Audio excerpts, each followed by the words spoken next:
It was another dominant display from Max Verstappen, who took his 16th. It was another dominant display from Max, breaking yet another record in that dominant Red Bull car. Welcome back to the F1 era, your weekly F1 catch-up, brought to you by Nerve Radio and Nerve Podcasts. I'm Eden Hannigan. I'm Anna Dench. I'm Rebecca Coulson. And we're still in our F1 era. Show of hands, quickly. Who the hell wants to go first to explain to me what that start was in turn one? Well, it was a crazy start, especially for Sergio Perez, who unfortunately in his home race did DNF. So I do want to apologise for my crazy prediction being correct for all the Mexican fans out there.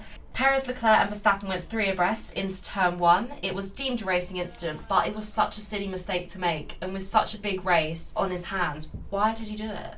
I feel like what you're seeing here with Checo is what you've seen in people who've raced against Max in the past, is he has this ability to make his opponents sort of have like a mindset change almost. What you see here with Perez is that he just seems so defeated when he's driving, when he's out there, and he's just like, I have to push because I could be replaced, and it's causing him to make these really silly mistakes.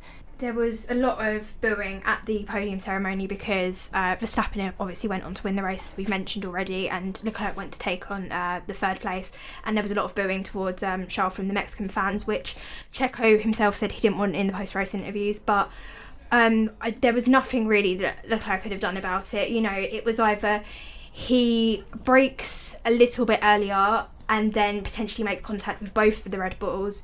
And I don't really actually think there was anything that Max could have done either, because there's no chance he would have been able to see Perez on the outside. So it does make me think, with the amount of experience that Sergio Perez has, why was he trying to move like that? And I think the only answer is the desperation to do well in his home race. And he had a great start. He started fifth and he got up to the top four quickly. I mean, obviously the two Ferraris and the two Red Bulls were going head to head straight at it through the turn one, and it's a shame really, because that incident I think took away what could have been a great race. Could have had two Red Bulls and two Ferraris going at it like we saw at the early stages of last season, and unfortunately that kind of got taken away from us because of that incident. I also think the fact that we could have seen Leclerc and Verstappen racing so closely got taken away with the damage that he suffered from the incident, and potentially we lost some good racing action there too.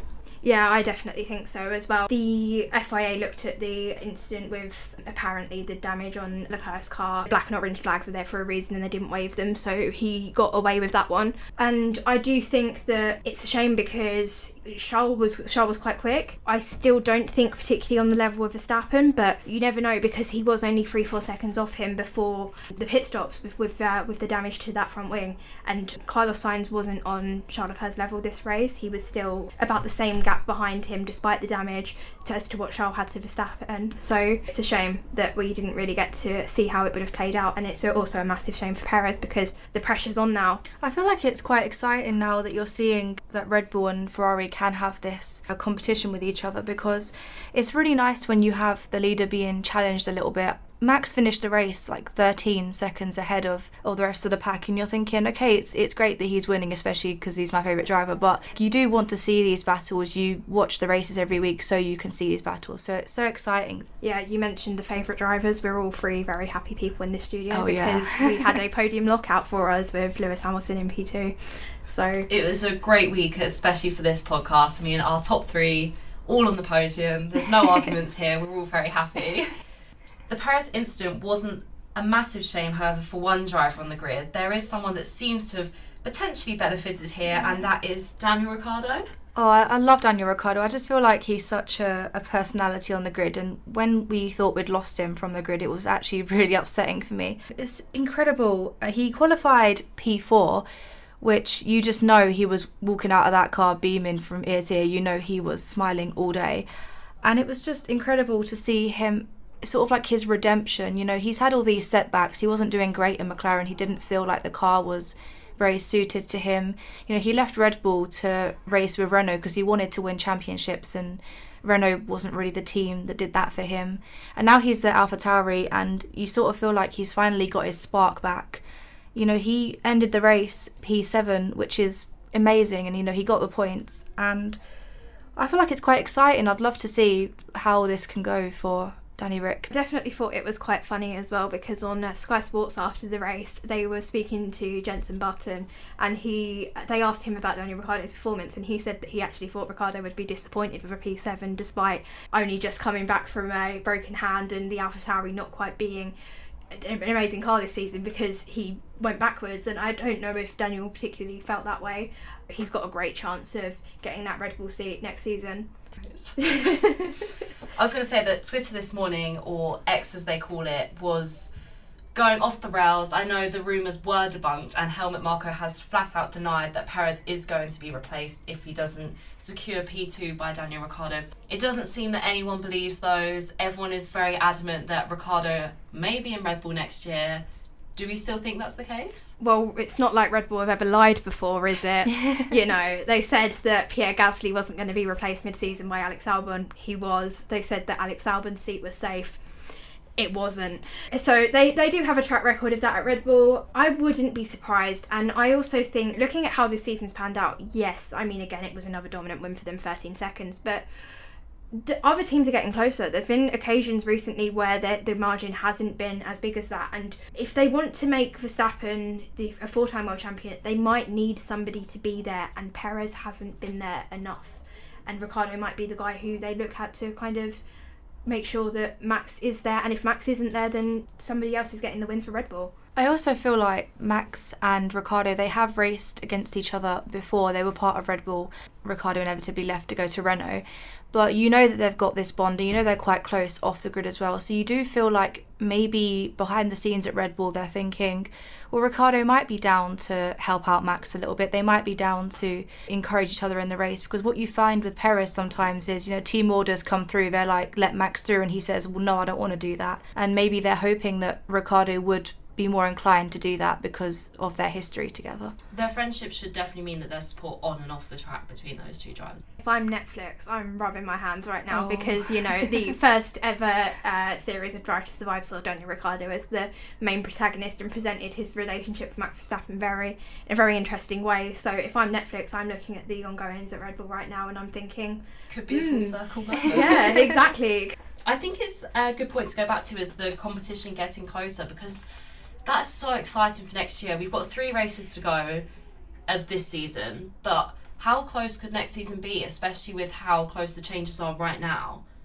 I'm thinking it could be quite close. I still think it will take another season for people to get close to Red Bull.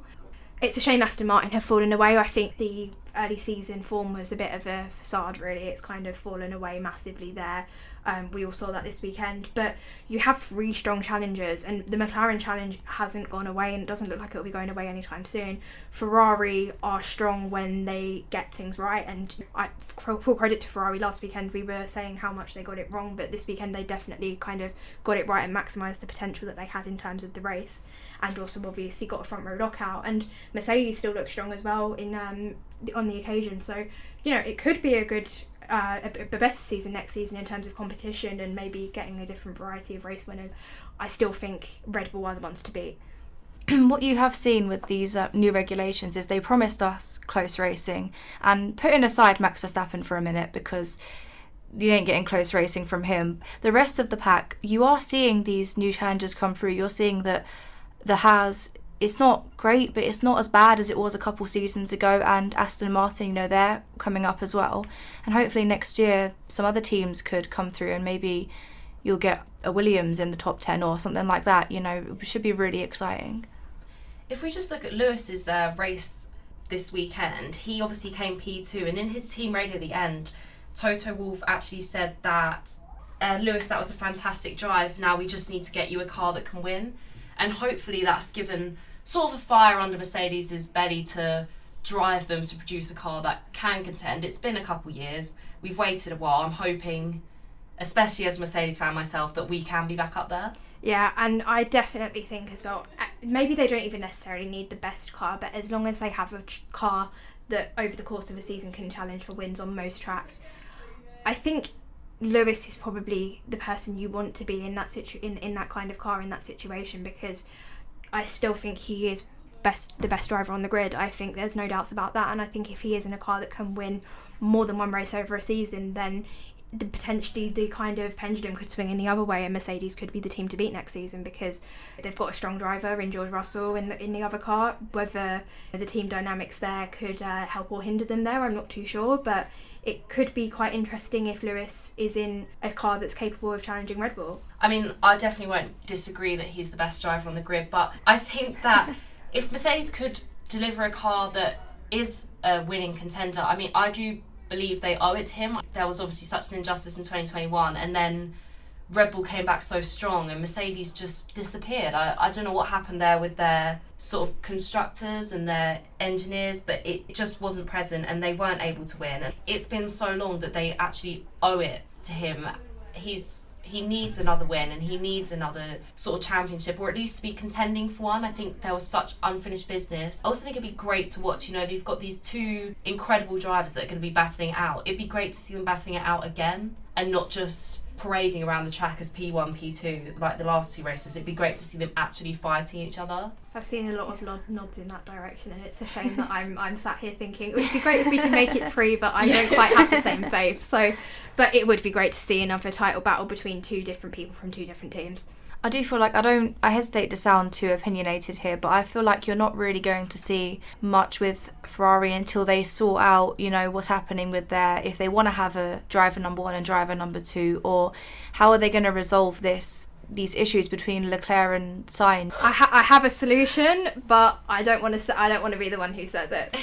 So well, there is a lot of rumours online at the moment. I know I woke up this morning to Twitter going a bit crazy. Did you see that? Yeah, I mean, I do speak Spanish, and I woke up and I saw a lot of drama on the Spanish side of things, and I can't believe this rumour that I'm seeing from some Spanish people, and they refuse to elaborate, but I know that the scientists in particular are very close to the Spanish press. You know, there have been multiple occasions where I've read things in the past, and a lot of people have said that the sources have come from the Sainz family first. I'm curious what this rumour that Albert Fabregas has shared on social media is. He said that he won't elaborate for now, but because the tweet was originally written in Spanish, I'm thinking it could be Perez, it could be Sainz, it could be Fernando Alonso. He says that he doesn't want to believe whatever the rumour is, so you kind of have to think that it might be a negative, and potentially if it's alluding to Sainz, there could potentially be a split there. There has been rumours in the past month about Carlos Sainz wanting to leave and he won't renew if Charles Leclerc is still at Ferrari, and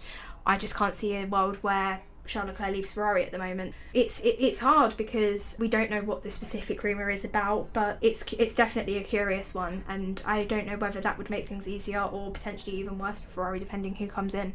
It was such a dramatic way to, and not even announce a rumour, just announce that there is one, because we don't know what it is, but the tweet ended on just the words no, I believe. Yes, it was translated, it was, I don't want to believe the rumour that they have told me now in the paddock, no. And they generally use that for dramatic emphasis. So we could be onto a major story here sometime soon, but for now, rumours are just rumours, and we're not really sure where it lies. It could be something interesting to keep an eye out on in the Spanish media. There was also the fact that Carlos Sainz's mum actually liked a few tweets mentioning a potential leave for Sainz. Yes, and I know she has liked some tweets in the past about Charles Leclerc questioning his honour, which I find a bit interesting, because I think if you're going to ask about drivers who don't have honour, I really wouldn't put Charles Leclerc in anywhere near that top category. I do think it's quite interesting, and I do think it's a curious one because, you know, there have been issues in the past with Carlos Sainz, especially in Toro Rosso. Apparently him and Max Verstappen didn't particularly get on very well. Could be alluding to Sainz, we don't know. I think it's definitely an interesting one to keep our eyes out on.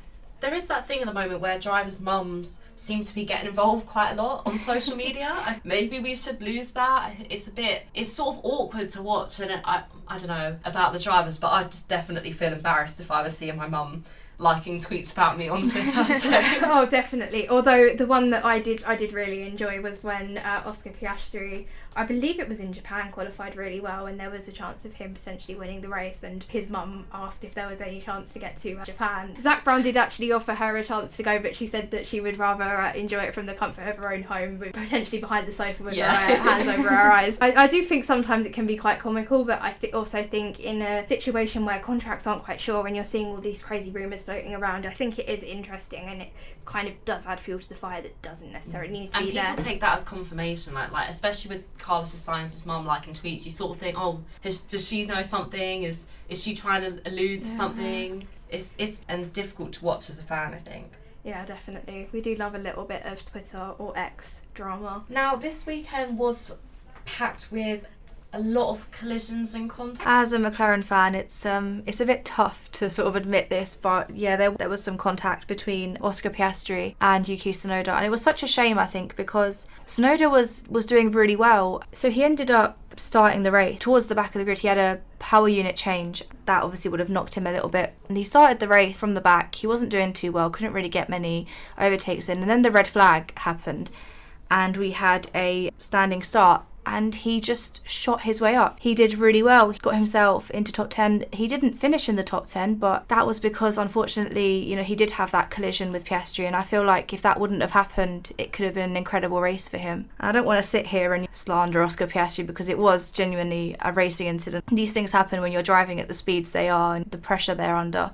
You can't really put the blame on anyone for it. It was just so unfortunate. Yeah, it's also very annoying because I put down in my podcast notes ahead of making this, just before that incident happened, I was like, driver comebacks, talk about Lando Norris and Yuki Tsunoda, and then you just see Oscar Piastri just kind of make a little bit of contact. Again, I think it was a racing incident because Tsunoda did come across very late, and I don't think he had I don't think he was completely in front. I think he wasn't necessarily entitled to that corner, so I do think it was a racing incident. But I was writing that down. I was like, yes, we're going to get to talk about Yuki. He's he's kind of under pressure as well. Like, he doesn't really get spoken about too much, which I think is a shame. But he had a great drive, and it's a shame that it kind of ended in that way. It wasn't the only incident of that kind to happen. There was more that we're just about to talk about. Yes, so the other incident similar to that one was the contact between Bottas and Stroll, which probably wasn't great to watch if you were an Aston Martin fan, as it was a double DNF this weekend. Also not particularly great if you backed an Alfa Romeo to score points this weekend, like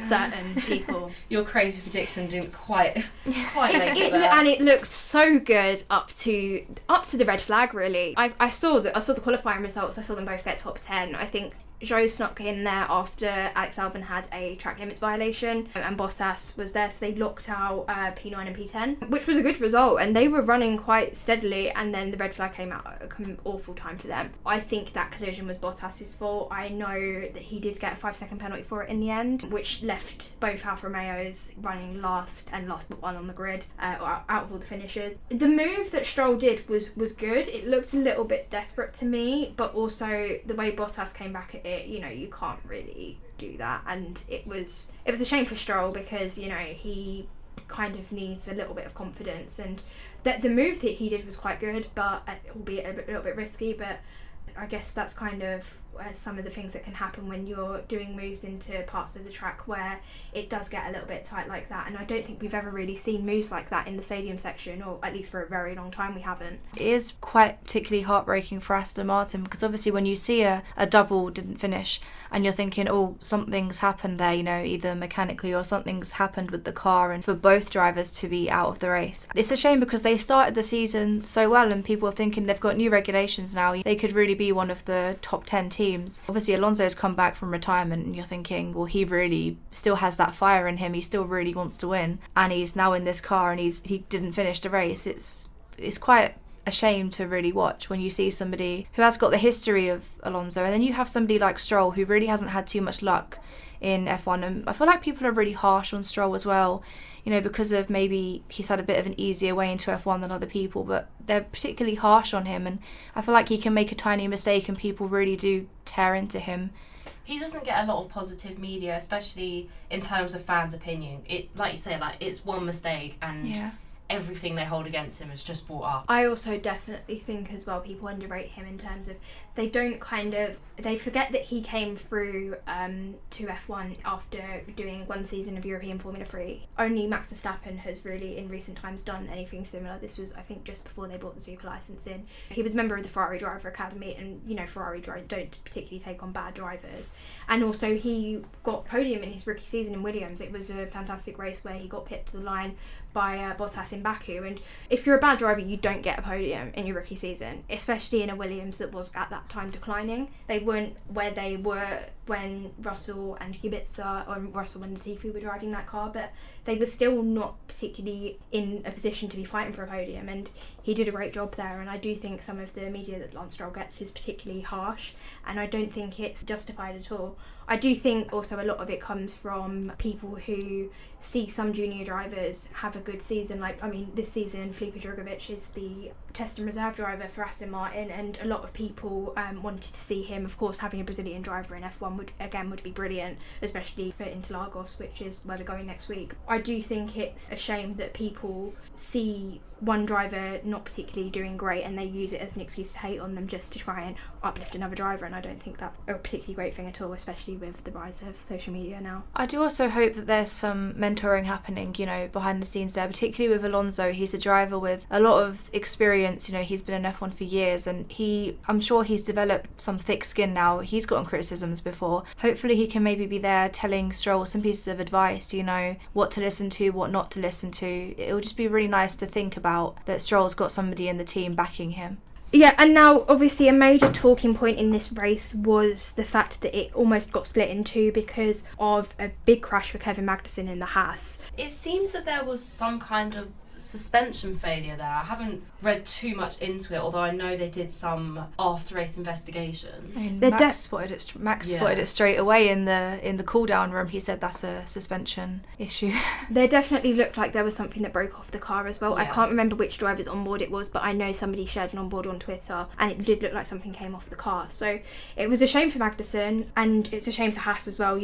Another big crash for them and another big kind of rebuild they have to do for a car. We've seen it before with some Haas cars, obviously the Romain Grosjean incident in Bahrain in 2020, and I think Mick Schumacher had a few, especially there was one in Monaco a couple of years ago in the Ret race where the car split in two, as far as I can recall. So Haas have got another big rebuild job on, especially as a team that kind of barely make the cost cap every year.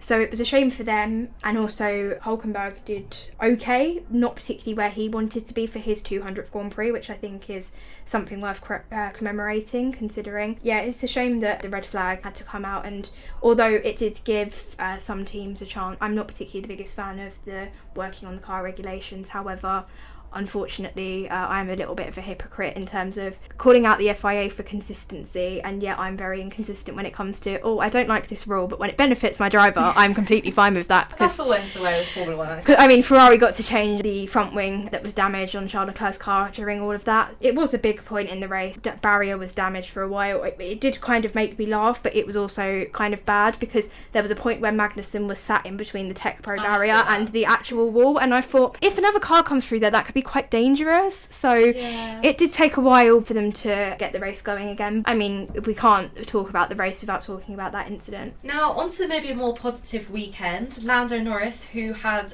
what I would call an awful qualifying session, and I know he finished P19, but obviously due to the changes he started P17.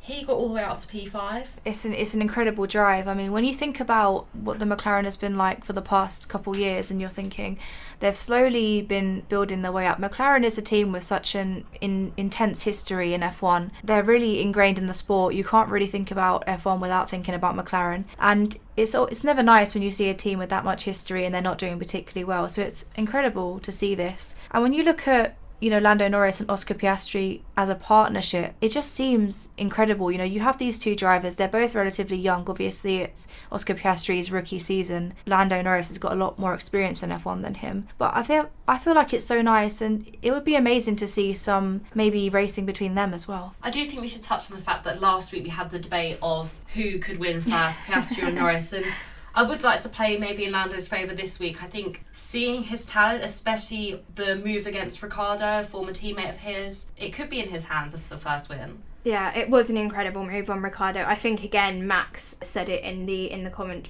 in the drivers meeting afterwards, and it was quite funny because as much as Max can be very opinionated and very stern on some things, it was funny to kind of see him going whoa after every single replay in the drivers room before the podium. I thought that was quite funny. But we said last week that it kind of flip-flops every race about who we think could get the McLaren win between Piastri and Norris. This week is definitely going in Norris's favour, but who knows, maybe we'll come back after Brazil and it will be Piastri who's in that pole position for it again.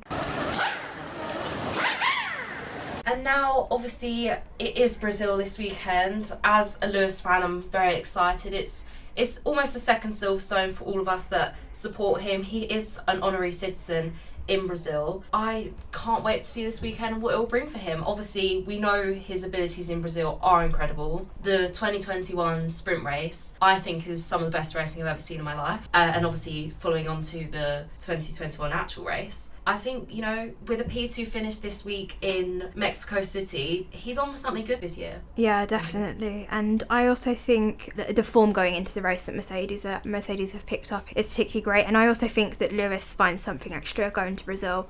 I'm not sure what that something extra is, but he seems to find it every single year. It's a great reward for the Brazilian fan. They don't have their own F1 driver on the grid anymore, which is a shame. They've not had a Brazilian F1 driver since Felipe Massa. So it's nice to see that they've adopted Lewis, and it's nice to see him kind of repaying the loyal fans by giving them performances to cheer about year after year. And of course, obviously, we spoke about 2021. Last year, he was on the podium in both the sprint and the main race. So it could be another great weekend for him to remember in Brazil. I do think that that's something extra you say that he always finds in Brazil is from the support of the fans. He's such a driver that honours his fans. Every post-race interview he does, when he's on a podium, he always begins by thanking the fans. He did it this weekend in Mexico. There's so much support out there for him. I think those cheers and the fans out there will push him on. Obviously, the sprint race last year was even better for the other Mercedes driver. George Russell won that one. Yeah, and he also won the main race for the first time ever, his first ever F1 victory. Being from the same part of the country as George Russell was quite good to see. Glad to see Norfolk being represented well in Formula One. But yeah, I was happy for George then. It was a Mercedes 1-2 last year, and I think they'll be looking to kind of repeat it again. I don't know whether they'll be able to do that with obviously the dominance of Red Bull, but it would be nice to see a Mercedes come back on top. We've had a Ferrari on top in Singapore, so maybe it might be Mercedes this time. Whether it would be George over Lewis, I'm not too sure, because I think Lewis just does have that something extra every time he comes to Interlagos. I do think it could be a weekend to remember for Mercedes. We still have 3 races left. Obviously Brazil, we have Las Vegas, and then we have the season finale in Abu Dhabi. And if they're continuously strong over those 3 races, we could be seeing the start of a new Mercedes era, as we alluded to earlier in the podcast. I am also so excited for the sprint in Brazil, because I feel like Interlagos, it's such an incredible track. It's quite intricate, and I feel like it really does test these drivers to the top of their limits. And seeing a sprint there, some people may disagree with me, some people may not, but I feel like a sprint is just incredible to watch at this track. It allows for such good racing. Yeah, it's never disappointed at Brazil. I'm obviously 2021 was possibly the best sprint race we've ever seen in Formula One, and 2022 was good as well. We had a first time winner, and I think Carlos Sainz got on the podium for Ferrari as well. And again, we had the criticism last year. It was the same podium in Brazil last year as what the sprint podium was there. So obviously, because it's a sprint race this weekend, it could be interesting to see how that one plays out. So following the action over the weekend will be quite interesting, just to see who is ready to come out on top. I've definitely got my fingers crossed for a Lewis win. That's what I want to see. I think you and however many thousands of Brazilian fans will be heading to the circuit. And now something that I just want to talk about, because I don't feel like they get spoken about a lot, and I think that they've improved massively over the last couple of years, and it's George Russell's former team, Williams. When Russell was there, they were struggling to get points. They were a backmarker, they were getting lapped every race, sometimes even two laps down. I just think it's been remarkable to see since they've had that takeover and the new kind of people come in. James Vowles has come in as team principal, and I thought at the time it was a great move for them because of everything that he achieved at Mercedes, but even now it's showing it still. And I just think it's great to see Williams kind of back, not completely where they belong yet, but it's great to see them, and especially Alex Albon, who had a tough couple of years after his demotion from Red Bull, but there was always that driver in there with Alex Albon. He was always up there fighting with Russell and Norris, and it's glad to see that kind of driver is still in there, and he's getting the chance to show it in the machinery of the kind of upgraded Williams that we're seeing, and hopefully that kind of development continues, and maybe they could be on for a good result in Brazil. Williams is another team that I am always rooting for every weekend, because they're another team with such a rich history in F1. You know, you take Williams out of F1 and you sort of think, what's the point? You know, they've been in there for so long and they've got this kind of image behind them. It was really sad to see how they weren't doing so well and they weren't getting points. There were mixed opinions about the takeover, but I do really feel like they're onto something here and they could really have a positive finish to the season. Yeah, I must admit I was one that wasn't so pro the takeover. I did really love Claire Williams and I wanted to see her stay, especially, you know, we're all girls here, we're all support the sport, but it's so nice to see a girl in the sport and they're actually showing you what's possible. But, you know, the takeover's been really good for the team. Yeah, definitely. And I mean, even Logan Sargent, he has struggled this season. I think that's quite clear, though he did get points last time out in his home race in America. So I do think they're getting the chance to show their worth at Williams, and I hope that it continues because they deserve to be up the front of the grid. And who knows, maybe give them a few more seasons and they might be where McLaren are, because obviously McLaren were kind of in that position just before Williams kind of went backwards. So maybe we might see Williams up there and hopefully challenging like we're seeing with McLaren soon. There's always fluctuations with the teams in Formula One, and you know, like you say, McLaren have had their time and Williams are currently in it, but they are coming out of it, and you know, I think it'd be great to see them back on top. Absolutely. Now it is that time in the week for our crazy predictions. Obviously last week some came true, some didn't, but what are you thinking from this week, Rebecca? I'm thinking that Ricciardo is going to do extremely well in the sprint. Maybe not a win, but maybe, you know, second, third place. I'm optimistic. That's definitely possible. I mean, his racing ability this weekend was incredible. I think you're onto something there. Yeah, definitely. And sometimes it is kind of hard because you see one race and we jump on the bandwagon, but if Ricciardo is truly back, then AlphaTauri could be rubbing their hands together, and we criticised them for their treatment of Nick de Vries earlier in the season. Unfortunately, performance is the most important thing in Formula One, and if Ricciardo does get the performance that we didn't get to see from Nick de Vries, then they have been fully justified in that kind of decision that they've made. Also, Ricciardo's last F1 win, Monza 2021, came from an incredible sprint performance. So yeah. If he does well, you never know what's going to happen on Sunday. Now, my prediction this week is maybe a prediction, maybe a manifestation, but it is a Lewis win.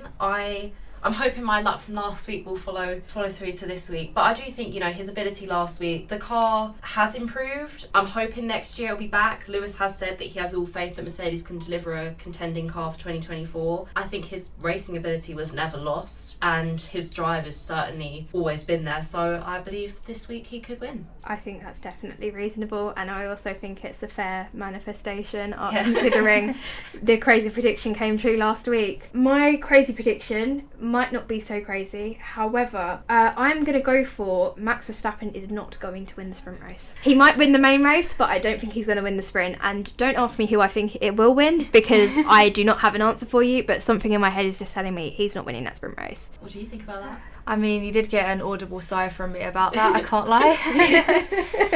But I think I'll let him lose out on this one.